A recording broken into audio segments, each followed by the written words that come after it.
Electronic configuration of first 18 element are given over here। तो जैसा कि हम देख रहे हैं कि जैसे हाइड्रोजन का इलेक्ट्रॉनिक कॉन्फ़िगरेशन 1 होता है, मतलब फर्स्ट सेल में 1 इलेक्ट्रॉन होते हैं, और हीलियम का 2 होता है, लिथियम का 2,1, बेरिलियम का 2,2, बोरॉन का 2,3। इसी तरीके से आपको ये टेबल लर्न करनी है, मगअप करनी है अच्छे से।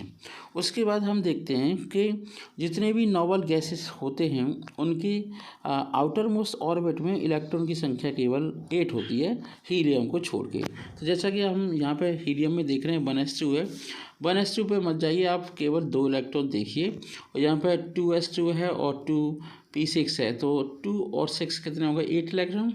ऐसे AR में ये सिंबल गलत तरीके से लिखे हुए हैं, इनके सिंबल बिल्कुल छोटे होते हैं, N, R और E। ठीक है, एक और केस देखते हैं कि अगर हम ऑक्टेट रूल की बात करें तो octet rule state that atoms gain loss और share electron to fill their outermost energy shell with 8 valence electron. This is a octet rule. Octet rule के अकॉर्डिंग ही बाकी के और एलिमेंट इलेक्ट्रॉन की या तो शेयरिंग करेंगे या इलेक्ट्रॉन देंगे या गेन करेंगे, लॉस करेंगे। उस केस में आपके बॉन्ड्स बनते हैं। तो बॉन्ड बनने का यही तरीका है। सबसे पहले हम ये एक और चीज़ देखते हैं कि इलेक्ट्रॉन शेल होती क्या है, मतलब कितनी शेल होती हैं। तो first shell, second shell, third shell, fourth shell. First shell में 2 इलेक्ट्रॉन होते हैं, सेकंड सेल में 8 इलेक्ट्रॉन होते हैं, थर्ड में 18, फिर 32 इलेक्ट्रॉन्स होते हैं शेल के अकॉर्डिंग। इन्हें कहते हैं शेल, जहाँ पर इलेक्ट्रॉन चक्कर लगाते हैं और रिवॉल्व करते हैं। यहाँ पर चार्ट दिखाया गया है, एक टेबल दिखाई गई है जिसमें नियॉन, आर्गन और क्रिप्टन का इलेक्ट्रॉनिक कॉन्फ़िगरेशन शो किया गया है। इस टाइप के शोइंग को हम लीव्स डॉट स्ट्रक्चर भी कहते हैं। लीव्स डॉट स्ट्रक्चर में सेल्स के अंदर इलेक्ट्रॉन दिखाए जाते हैं। और एक और बात है, जब हम आउटर मोस्ट ऑर्बिट के इलेक्ट्रॉन्स दिखाते हैं उनसे, क्योंकि वो बॉन्डिंग में पार्टिसिपेट करते हैं, तो लीस्ट डॉट स्ट्रक्चर के नाम से भी जानते हैं। यहाँ पर सेम डायग्राम है, बस वहाँ पर वर्टिकल डायग्राम था, यहाँ पर आपका केवल हॉरिजॉन्टल डायग्राम है। तो अब आपका नियॉन है, आर्गन है, क्रिप्टन है, इन सारे एलिमेंट जो जो आपके इनर्ट गैसेस होते हैं, जो 18 ग्रुप के एलिमेंट्स होते हैं, उनके आउटर मोस्ट ऑर्बिट में इलेक्ट्रॉन की संख्या 8 है। इसका मतलब क्या है, ये सारे के सारे एलिमेंट स्टेबल हैं, इन्हें इलेक्ट्रॉन लेने देने की कोई ज़रूरत नहीं है। बाकी के और एलिमेंट इन जैसा इलेक्ट्रॉनिक कॉन्फ़िगरेशन अक्वायर करना चाहते हैं, या कह सकते हैं कि इन जैसा इलेक्ट्रॉनिक कॉन्फ़िगरेशन गेन करना चाहते हैं। जैसे हम स्टेबिलिटी करना चाहते हैं, अपने आप में स्टेबल होना चाहते हैं, वैसे करके एलिमेंट भी ऐसे होते हैं। यहाँ पर हीलियम, नियॉन, आर्गन, क्रिप्टन और जीनॉन भी दिखाया गया है। तो सारे एलिमेंट के आउटर मोस्ट ऑर्बिट में इलेक्ट्रॉन की संख्या 8 दिखाई जा रही है, और हीलियम को छोड़ के, मतलब हीलियम के आउटर मोस्ट ऑर्बिट में 2 इलेक्ट्रॉन होते हैं, इसलिए हम और ड्यूप्लाइट कहते हैं। बाकी के और एलिमेंट की आउटर मोस्ट ऑर्बिट में संख्या 8 होती है, तो ऑक्टेट कहते हैं। अब हम बात करते हैं कि एटम्स कितने टाइप के होते हैं। एटम्स होते हैं न्यूट्रल। ये एटम्स 2 टाइप के आयन बनाते हैं, कैटाइंस और एनाइन। कैटाइन बनता है लॉस ऑफ इलेक्ट्रॉन से, और एनाइन बनता है गेन ऑफ इलेक्ट्रॉन से। अब ये बात दिमाग में रखनी है। तो अगर आपको कैटाइन का फॉर्मेशन करना है, तो ये देखना है कि आउटर मोस्ट ऑर्बिट में इलेक्ट्रॉन की संख्या कितनी है। तो अगर 1, 2, 3 इलेक्ट्रॉन हो गए तो आसानी से आप दे सकते हो। तो Na+ ion, Mg+2 ion, Al+3 ion का फॉर्मेशन हो सकता है। जैसा कि यहाँ पर देख रहे हो कि सोडियम का एटॉमिक नंबर 11 होता है, उसका इलेक्ट्रॉनिक कॉन्फ़िगरेशन 2,8,1 होता है।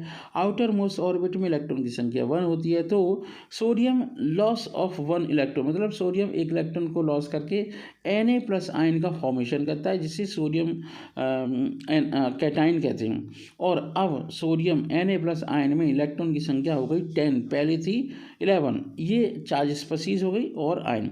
यहाँ पर इस टेबल के अंदर कुछ लीव्स स्ट्रक्चर्स बताए गए हैं, लीव सिंबल बताए गए हैं। अभी अभी मैंने आपको समझाया था कि अगर हम किसी भी एलिमेंट के आउटर मोस्ट ऑर्बिट के इलेक्ट्रॉन को उसके आसपास दिखा दें तो वो होते हैं लीव्स सिंबल। ये आपको आना बहुत ज़रूरी है। Without leave symbol you can't make any kind of bond. It may be a ionic bond or a covalent bond.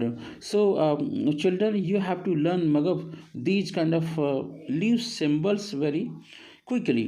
Formation of anion, अब एनाइन का फॉर्मेशन कैसे होता है? तो एनाइन के फॉर्मेशन में जैसे हम क्लोरीन का एग्जांपल लेते हैं, तो क्लोरीन के आउटर मोस्ट ऑर्बिट में 7 इलेक्ट्रॉन होते हैं। 1 इलेक्ट्रॉन उसे ज़रूरत होती है आर्गन जैसा इलेक्ट्रॉनिक कॉन्फिगरेशन एक्वायर करने की, इसलिए क्लोरीन 1 इलेक्ट्रॉन लेकर के Cl- आयन बना लेता है, क्लोराइड आयन। पहले क्लोरीन में 2,8,7 इलेक्ट्रॉनिक कॉन्फिगरेशन था, अब हो गया 2,8,8। अब ये स्टेबल हो गया, आयन बन गया, इसे बोलते हैं आयनाइन, एनाइन। एनाइन और कैटाइन के कॉम्बिनेशन से बनता है आयनिक बॉन्ड चिल्ड्रन। तो जैसे यहाँ पर दिखाया गया है कि आयनिक bonds occur between a metal and non metal and ionic bond results from the transfer of electrons from a metal to a non-metal in order to obtain a full valence shell for both atoms. Atom that gain electron make a negatively charged ion called anion and atom that lost electron become a cation. यहाँ पर कुछ examples दिए गए हैं, जैसे NaCl का formation, तो Na ने Cl को एक इलेक्ट्रॉन दे दिया, बन गया NaCl आयन। आपका मैग्नीशियम ने ऑक्सीजन को 2 इलेक्ट्रॉन दे दिए, मैग्नीशियम ऑक्साइड बन गया। लिथियम ने फ्लोरीन को 1 इलेक्ट्रॉन दिया है, तो बन गया लिथियम फ्लोराइड। अब लिथियम सल्फाइड के साथ होगा तो सल्फ़र आपके 2 लिथियम होने चाहिए, तब सल्फ़र, क्योंकि सल्फ़र को 2 इलेक्ट्रॉन की ज़रूरत है, तो Li2S का फॉर्मेशन होगा, क्योंकि सल्फ़र को चाहिए एक, सल्फ़र एक ही 2 इलेक्ट्रॉन लेगा और लिथियम की संख्या केवल 1 है, तो बनेगा Li2S, इसे बोलते हैं लिथियम सल्फाइड। चलिए नेक्स्ट एक और एग्जांपल देखते हैं।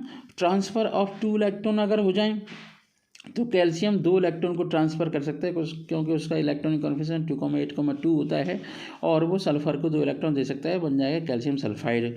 जब कैल्शियम सल्फाइड बनेगा तो कैल्शियम आयन बनेगा, मतलब अब इलेक्ट्रॉनिक कॉन्फिगरेशन आर्गन जैसा हो गया, 2,8,8, 2,8,8, ठीक है। और सल्फ़र का भी इलेक्ट्रॉनिक कॉन्फिगरेशन 2,8,8 होगा, पहले 2,8,6 था, अब सल्फ़र का भी इलेक्ट्रॉनिक कॉन्फिगरेशन आर्गन जैसा हो चुका है। अब हम बात करते हैं कोवलेंट बॉन्ड की। कोवलेंट बॉन्ड बनते हैं शेयरिंग ऑफ इलेक्ट्रॉन की वजह से, मतलब इक्वल नंबर ऑफ इलेक्ट्रॉन की शेयरिंग होती है। जैसे मान ली कोई भी एलिमेंट है और उसके बीच में 1-1 इलेक्ट्रॉन की शेयरिंग हो जाती है, तो समझो सिंगल कोवलेंट बॉन्ड बनेगा। अगर 2-2 इलेक्ट्रॉन की शेयरिंग होती है तो डबल कोवलेंट बॉन्ड बनेगा। अगर 3 इलेक्ट्रॉन की शेयरिंग होती है, 3 इलेक्ट्रॉन की शेयरिंग, तो ट्रिपल कोवलेंट बॉन्ड बनेगा। इसी को कहते हैं टाइप्स ऑफ कोवलेंट बॉन्ड। तो उसका कोवलेंट बॉन्ड्स होते हैं 3 टाइप के, single covalent bond, double covalent bond, triple covalent bond. Single covalent bond chlorine के बीच में, हाइड्रोजन के बीच में बनता है। डबल कोवलेंट बॉन्ड 2 कार्बन के बीच में बनता है, एथीन के अंदर, याद रखना है आपको, 4th नंबर चैप्टर है उसमें हम समझाएंगे आपको।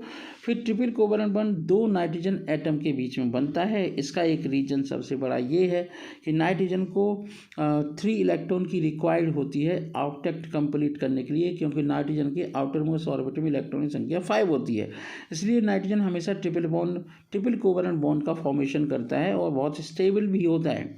अगर हम देखें सिंगल कोवलेंट बॉन्ड कैसे बनता है, तो अनपेयर्ड इलेक्ट्रॉन्स होते हैं किसी भी ए एटम के, वो बी एटम के अनपेयर्ड इलेक्ट्रॉन के साथ ओवरलैप कर जाते हैं, शेयरिंग हो जाती है 1 इलेक्ट्रॉन की, 1 पेयर बैलेंस इलेक्ट्रॉन की शेयरिंग हुई और बन जाता है single covalent bond. Single covalent bond के 2 इंपॉर्टेंट एग्जाम्पल आप याद कर लीजिए। नंबर 1 है hydrogen H single bond H, और दूसरा है आपका chlorine Cl single bond Cl। एक और एग्जाम्पल हम देखने वाले हैं अभी। तो a bond in which 2 atoms are a single pair of share a single pair of electrons, उससे बनता है सिंगल कोवलेंट बॉन्ड। तो मतलब ये हुआ 1 इलेक्ट्रॉन की शेयरिंग से बनेगा सिंगल कोवलेंट बॉन्ड। एग्जांपल मैं 2 बार बता चुका हूँ। Hydrogen single bond hydrogen, single covalent bond hydrogen chlorine, single covalent hydrogen. एक बार फिर आपको समझाया गया है कैसे शेयरिंग हो रही है। तो अनपेड इलेक्ट्रॉन होना जरूरी होता है, 1 इलेक्ट्रॉन होंगे, आपस में शेयरिंग होगी 1 इलेक्ट्रॉन की, तो बनेगा सिंगल कोवलेंट बॉन्ड। और एक बॉन्ड के अंदर 2 इलेक्ट्रॉन की संख्या होती है। यहाँ पर ऑक्सीजन के बनाने का फॉर्मेशन का मतलब डबल बॉन्ड कोवलेंट बॉन्ड को समझाया गया है कि ऑक्सीजन के आउटर मोस्ट ऑर्बिट में इलेक्ट्रॉन की संख्या केवल 6 होती है, उसे 2 इलेक्ट्रॉन की ज़रूरत होती है, तो वो शेयरिंग करता है दूसरे ऑक्सीजन एटम से, 2 इलेक्ट्रॉन की शेयरिंग से बन जाता है O double covalent bond O. Carbon dioxide के केस में अगर हम देखते हैं तो O double covalent bond carbon carbon double covalent bond oxygen. ऐसे ही एथीन में होता है कार्बन डबल बॉन्ड कार्बन, और 1 इलेक्ट्रॉन हो जाते हैं, तो मतलब कार्बन की 4 बैलेंसी कंप्लीट हो जाती है। अब हम बात करते हैं ट्रिपल कोवलेंट बॉन्ड की। जैसा कि मैं पहले ही भी बता चुका हूँ कि नाइट्रोजन के बीच में जब बॉन्ड बनता है वो आपका ट्रिपल कोवलेंट बॉन्ड बनता है। एक और है एसिटाइलिन, तो एसिटाइलिन होता है H single covalent bond carbon carbon triple bond carbon single bond hydrogen, तो ये आपका एसिटाइलिन है, इसे थाइन भी कहते हैं। दूसरा है आपका एच सी ट्रिपल बॉन्ड, हाँ HCN भी होता है। एक और एग्जांपल है HCN का, जहाँ पे यहाँ पर आपका HCN जैसे कार्बन पर नेगेटिव चार्ज दिखाएगा साइनाइड आयन, तो C triple bond nitrogen covalent bond, C triple covalent bond nitrogen. ठीक है, अब बात करते हैं इथाइन की, तो इथाइन हो गया C2H2 नाइट्रोजन N2, तो ट्रिपल कोवलेंट बॉन्ड के एग्जांपल्स हैं आपके। अब हम बात करते हैं कि कोवलेंट बॉन्ड कितने टाइप के होते हैं। कोवलेंट बॉन्ड भी पोलर कोवलेंट बॉन्ड होते हैं, नॉन पोलर होते हैं। जब जैसे मान लीजिए हाइड्रोजन फ्लोराइड है तो फ्लोरीन ज़्यादा इलेक्ट्रोनेगेटिव है, तो हाइड्रोजन फ्लोराइड एक ऐसा कोवलेंट बॉन्ड है जिसे हम पोलर कोवलेंट बॉन्ड के नाम से भी जानते हैं, क्योंकि जब शेयरिंग होती है हाइड्रोजन और फ्लोराइड के बीच में तो 1 इलेक्ट्रॉन की खिंचाव हो जाता है, एक अट्रैक्शन हो जाता है फ्लोरीन की साइड के बीच में, फ्लोरीन की साइड में, जिसकी वजह से बन जाता है आपका हाइड्रोजन फ्लोराइड। और हाइड्रोजन फ्लोराइड एग्जांपल है पोलर कोवलेंट बॉन्ड का। एक और एग्जांपल हम देखते हैं कि कोवलेंट बॉन्ड की, जैसे आपका NH3 है तो नाइट्रोजन और हाइड्रोजन के बीच में 3 बॉन्ड होते हैं। जैसे एक हाइड्रोजन के बीच में सिंगल कोवलेंट बॉन्ड होता है तो 3 हाइड्रोजन के बीच में होंगे सिंगल कोवलेंट बॉन्ड, 3 बार बॉन्ड बनेंगे, एक लोन पेयर बनेगा। और वाटर के अंदर भी ऑक्सीजन और हाइड्रोजन के बीच में सिंगल कोवलेंट बॉन्ड होता है, हाइड्रोजन के बीच में तो होता ही है। एग्जाम्पल ऑफ कोवलेंट बॉन्ड, एक बार फिर वही चीज़ दोहराई जा रही है, जैसे ऑक्सीजन हाइड्रोजन के बीच में सिंगल कोवलेंट बॉन्ड होता है, हाइड्रोजन ऑक्सीजन के बीच में सिंगल कोवलेंट बॉन्ड होता है। अमोनिया में भी आपका ये लीस्ट डॉट स्ट्रक्चर से आपको समझाया गया है किस तरीके से कंपाउंड बनता है।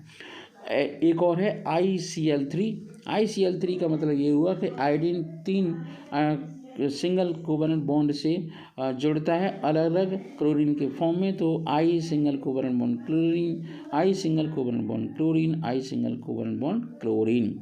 अब फिर आ गया एग्जाम्पल आपका nitrogen triple covalent bond nitrogen. तो जैसा कि आप 2 इलेक्ट्रॉन ऊपर देख रहे हैं ब्लैक करके डॉट, ये आपके अनशेयर्ड इलेक्ट्रॉन हैं, लोन पेयर हैं, नॉन बॉन्डिंग इलेक्ट्रॉन हैं। PCl5 के केस में देखते हैं तो PCl5 के बीच में PCl5Cl होते हैं, तो 1 इलेक्ट्रॉन की फॉर्मेशन होता है, तो 5 कोवलेंट बॉन्ड का फॉर्मेशन होता है। कितने बनते हैं? 5 कोवलेंट बॉन्ड। तो ये थे आपके कोवलेंट बॉन्ड के एग्जाम्पल। अब हम आगे देखेंगे नेक्स्ट टाइम कि ये सब रिकैप है कि न्यूट्रल एटम अब तक हमने इस वीडियो के अंदर पढ़ा है। एटम्स कितने टाइप के होते हैं, उनकी चार्ज, उनके ऊपर कितने टाइप के चार्ज होते हैं। यहाँ पर प्रॉपर्टीज़ ऑफ आयनिक कंपाउंड दे रखी हैं, क्योंकि प्रॉपर्टीज़ ऑफ आयनिक कंपाउंड से ही आपको समझ में आएगा कि आयनिक कंपाउंड कितने टाइप के होते हैं। ठीक है, तो आप एक एक करके देख लीजिए। मेल्टिंग इनका पॉइंट हाई होता है, वेपर प्रेशर भी होता है लो, कंडक्ट इलेक्ट्रिसिटी होती है, तो इलेक्ट्रोलाइट पदार्थ होते हैं। और जो कोवलेंट बॉन्ड होते हैं उनके अंदर कोवलेंट प्रॉपर्टीज़ होती हैं, मेल्टिंग पॉइंट बॉइलिंग पॉइंट बहुत कम होते हैं, सॉल्युबल होते हैं, सॉल्युबल नहीं होते पानी के अंदर, और इलेक्ट्रोलाइट्स होते हैं, क्योंकि पानी पोलर है और कोवलेंट कंपाउंड होते हैं नॉन पोलर, इसलिए इनके अंदर सॉल्युबिलिटी नाम की कोई चीज़ नहीं होती। तो कोवलेंट बॉन्ड का मतलब कहीं पर भी लिखा हो, इसका मतलब ये है इक्वल नंबर ऑफ इलेक्ट्रॉन की शेयरिंग। ठीक है, इक्वल नंबर ऑफ इलेक्ट्रॉन। तो कोवलेंट अब तक हमने पढ़ा कोवलेंट बॉन्ड, और कोवलेंट बॉन्ड 3 टाइप के, सिंगल, डबल, ट्रिपल, अब हम देखते हैं कि कुछ एग्जांपल हैं सिंगल डबल ट्रिपल के। यहाँ पर ट्रिपल कोवलेंट बॉन्ड को शो किया गया है नाइट्रोजन के बीच में, इसलिए नाइट्रोजन स्ट्रॉन्ग होता है। ऑक्सीजन, कार्बन डाइऑक्साइड और एथीन का एग्जाम्पल डबल कोवलेंट बॉन्ड का दिया गया है। सिंगल कोवलेंट बॉन्ड को बताया गया कि 1 इलेक्ट्रॉन की शेयरिंग होती है, और यहाँ पर है पोलर कोवलेंट बॉन्ड। तो thank you so much for watching video, और like my channel, subscribe my channel, like this video and share this video. Thank you so much for watching.